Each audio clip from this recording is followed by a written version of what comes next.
कहानी वेदना। कितना खुश था बलवंत उस दिन, मानो जंग पर नहीं मनचाही मनोरंजक यात्रा पर जा रहा हो। होलडाल बांधते हुए देशभक्ति के तराने उसके होठों पर तैर रहे थे। उधर नेहा आंखों में आंसू भरे उसकी वर्दियां एवं अन्य सामान बॉक्स में रख रही थी। जल्दी करो नेहा, रंजीत आता ही होगा। होलडाल बांधकर बलवंत नेहा की ओर पलटा। बलवंत से आंखें मिलाते ही नेहा की हृदय पीड़ा सब्र का बांध तोड़ सिसकी की शक्ल में होठों पर आ ही गई। अरे ये क्या क्या तुम तो रो रही हो नेहा, क्या इन्हीं भीगी पलकों से रुखसत करोगी मुझे? बलवंत ने नेहा के चेहरे को प्यार से ऊपर उठाते हुए कहा। नहीं नेहा नहीं, तुम एक आम औरत नहीं बल्कि एक फौजी की पत्नी हो, जिसकी आंखों में आंसू नहीं स्वाभिमान झलकना चाहिए। एक सैनिक की पत्नी का दिल तो इतना मजबूत होना चाहिए कि मातृभूमि के लिए पति के मिट जाने पर भी वह गर्व करे। रोए नहीं, मैं भी कहाँ चाहती हूँ कि आपके फर्ज के रास्ते मैं आंसुओं की दीवार खड़ी करूँ, पर क्या करूँ? इन 2 महीनों में मुझे आपकी और आपके साथ रहने की आदत सी पड़ गई है। अब आपके बिना और आपसे दूर रहने के ख्याल से ही मेरा दिल बैठने लगता है और लाख कोशिशों के बावजूद भी मेरे आंसू नहीं थमते। नेहा ने बलवंत के सीने पर अपना सिर रख दिया।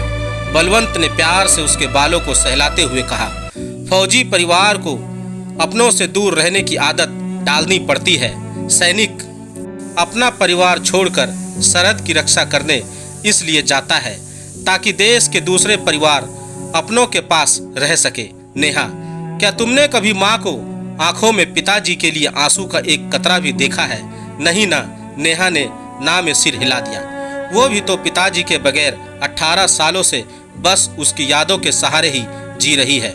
हम फौजियों की जिंदगी का क्या भरोसा, ना जाने कब दुश्मन की कोई गोली हमारा सीना चीर दे।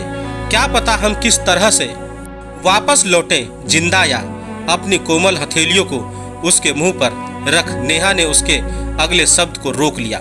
बलवंत ने उसके हाथों को हटाते हुए कहा, हकीकत रोके से नहीं रुकती नेहा, और एक हकीकत यह भी है कि मैं वापस जरूर आऊंगा, या तो फतह करके या फतह के लिए शहीद होकर।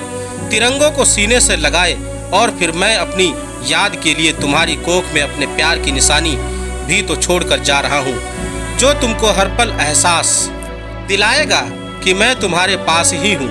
नेहा एक बार फिर बलवंत के सीने से लग गई और बलवंत ने उसे अपनी बाहों के घेरे में लेकर सीने में छुपा लिया। अचानक नेहा की तंद्रा टूटी, सारा दृश्य अदृश्य हो गया। नेहा हकीकत में लौट चुकी थी। उसे अपने कंधे पर किसी के स्पर्श का एहसास हुआ। ये माताजी थी जो उसकी धीमी पलकों में उसकी अतरंगी पीड़ा को पढ़ने की कोशिश कर रही थी। तुमने आज फिर आंसुओं का दामन थाम लिया। तुम्हें क्या हो जाता है नेहा?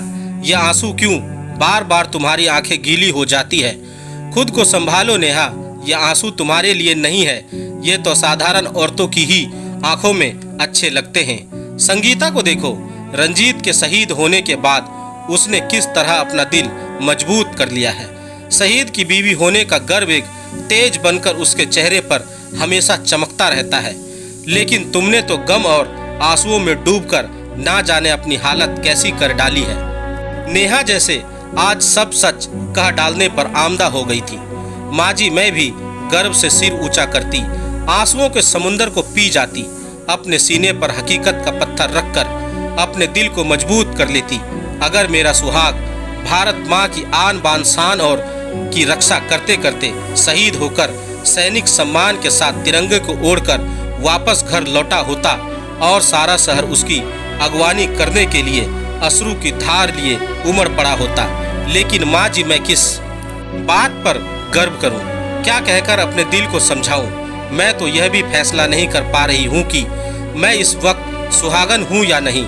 माँ जी के दोनों हाथों को अपने हाथों में लेते हुए नेहा ने पूछा, आप ही बताइए माँ जी, मैं खुद को क्या मानूं, सुहागन या विधवा? विधवा तो मैं हो नहीं सकती, क्योंकि जंग पर गए फौजी की मृत्यु नहीं होती, बल्कि वो शहीद होते हैं और फिर उनकी शहादत की कोई खबर भी आज तक नहीं आई है। जंग को फतह हुए अब तो 1 साल बीत गया है। मेरा दिल कहता है कि ना तो जंग में वे शहीद हुए हैं और ना ही उनकी साधारण मौत हो सकती है। माँ जी, अब आप ही जरा सोचिए कि एक लापता सैनिक की बीवी कैसे अपने दिल को दिलासा दे और कैसे अपने आंसुओं को रोके। नेहा के सवालों ने माँ जी को झंझोर कर रख दिया।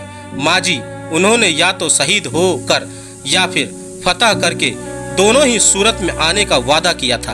वो शहीद तो हुए नहीं और फतह भी हो चुकी है। इसलिए बस ये सोचकर दिल घबराता है कि कहीं उन्हें दुश्मनों ने कैद ना कर लिया हो और वो उन्हें तरह तरह की यातनाएं ना दे रहे हों। इन्हीं ख्यालों के आते ही दिल सहम सा जाता है और फिर ये आंसुओं ने फिर से नेहा का चेहरा भिगोना शुरू कर दिया। वो माँ जी के गले से लग गई। माँ जी को अब एहसास हो गया था कि शहीद की पत्नी की वेदना से भी बढ़कर है लापता सैनिक की पत्नी की वेदना। शहीद की पत्नी के सामने हकीकत होती है और लापता सैनिक की पत्नी के सामने सिर्फ आशंकाएं। अचानक राहुल के रोने की आवाज से दोनों का ध्यान भंग हुआ। वो जग गया था। नेहा ने अपने आंसू पोंछे और राहुल को गोद में उठाकर थपकी देकर उसे चुप कराने लगी। दोस्तों, आपको मेरी यह कहानी कैसी लगी? आप मुझे मेरे कमेंट्स बॉक्स में जाकर मुझे बता सकते हैं और अगर आप मेरे चैनल पर नए हैं तो मेरे चैनल को सब्सक्राइब जरूर करें और बेल आइकन का बटन भी दबा दें। धन्यवाद दोस्तों।